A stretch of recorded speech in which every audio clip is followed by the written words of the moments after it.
Hello friends. Before I start my story, I have a request for you. Please do not forget to follow my channel and turn on your notifications to support me. I believe that with the support from you, we will grow and become a huge family. Without further ado, let's move on to our video and start our stories. When I was 22, I rented the studio apartment located on the lower floor of our house in Lyon, where my parents lived, both to save money and to have a bit more private space. My parents actually went out of town constantly, but even so, I felt as if I could never be fully comfortable while they were home. Even if I wanted to invite a friend, and especially a girlfriend over, I couldn't feel completely at ease. There was a lockable door on the stairs between the lower floor apartment and the upper floor. The layout of the lower floor was open plan. The small kitchen was considered part of the living room. From the hallway, you could access my bedroom, the bathroom, and the laundry room. Additionally, there was a side entrance door on the side of the living room that opened outside to the street. The event I'm telling you about happened on a weekend when my parents were not at home. In other words, no matter how much noise I made that night, I wasn't going to disturb anyone. I invited my friends Oliver and Lucas over, just to sit and chat, drink some beer, and watch the Champions League match on TV.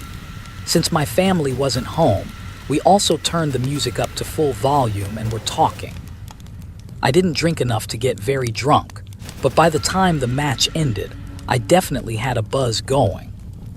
When my family wasn't home, I generally wouldn't lock the door between my downstairs apartment and the house upstairs, because, after all, no one was going to come down from upstairs suddenly.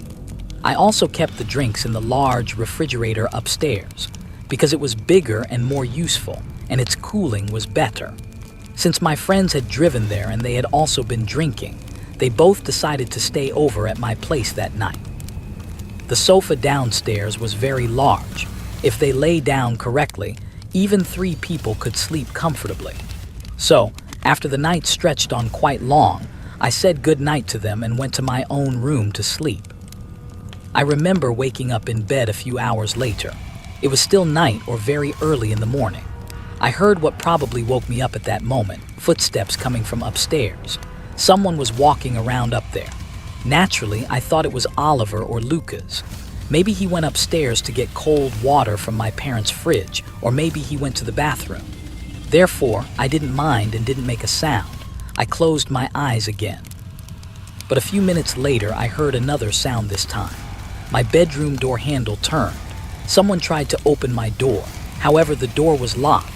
I always lock my door when I get into bed. It's a habit of mine. I thought to myself, why are they trying to enter my room? But I was very sleepy. I thought if I didn't make a sound, they would leave. When the sound stopped, I fell back asleep. When I woke up the next morning, Oliver had already left, but Lucas was still sleeping on the sofa.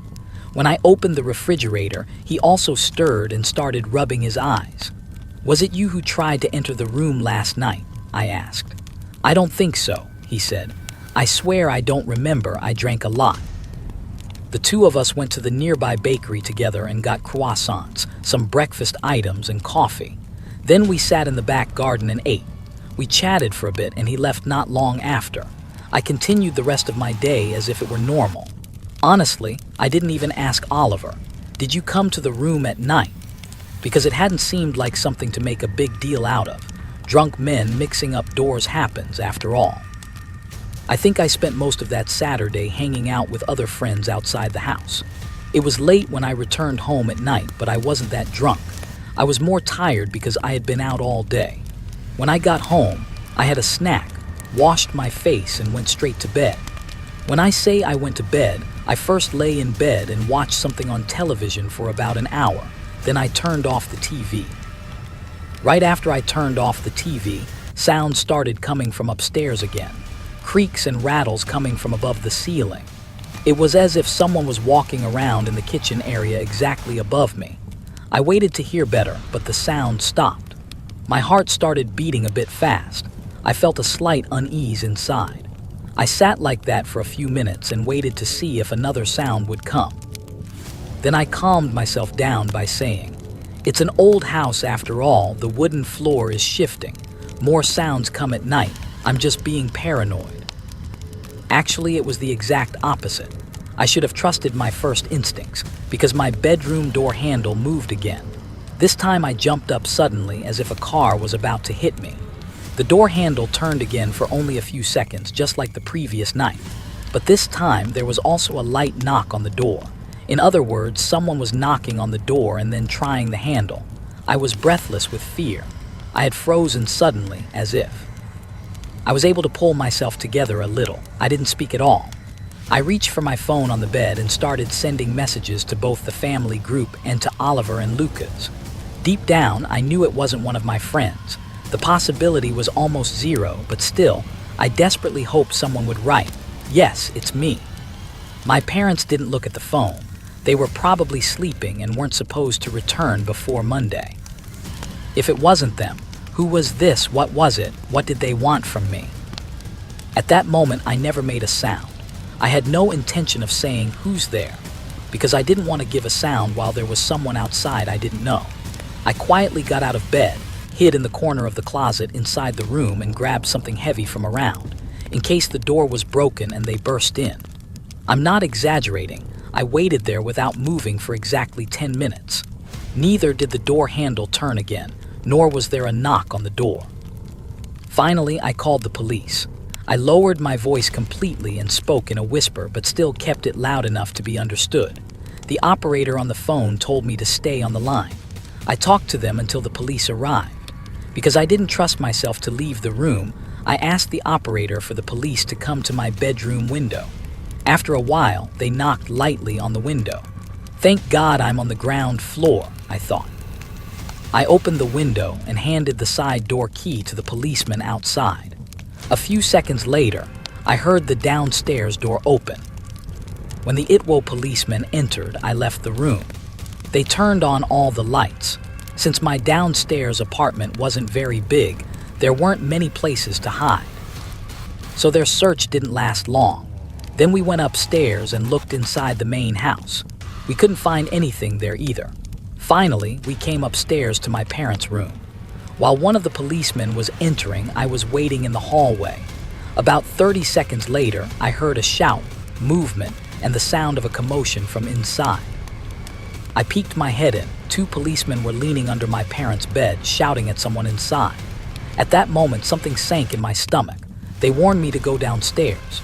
A few minutes later, they let a man down by his arms who was wearing dirty sweatpants, an old sweatshirt, and shorts.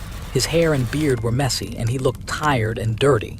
They turned to me and asked, "Do you know this man?" "Of course not," I said. The look the man gave me was truly terrifying. There was hatred in it. He looked like he was homeless. Maybe he wasn't mentally stable, or maybe both.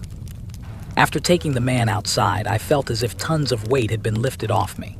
The police said, "If you or your family want to complain, you can call the station and have a file opened." As soon as they left, the first thing I did was send messages to all the family and friend groups. Since it was very late at night, only a few people replied. As soon as it was morning, I called my parents and told them what happened. They were also shocked when they heard it. It could have been anyone, but because the man seemed homeless and nothing visible was stolen from the house, my parents didn't escalate the situation or start legal proceedings. The most logical possibility that came to my mind was this. That first night when Oliver and Lucas came, I forgot to lock the front door, and while we had the music at full volume, this man quietly entered. But the scarier possibility is this. Maybe this man had entered even before that night, and while we were living our lives, he was hiding upstairs. We just didn't notice. Remember, until you notice, you might not be the only one living in the house.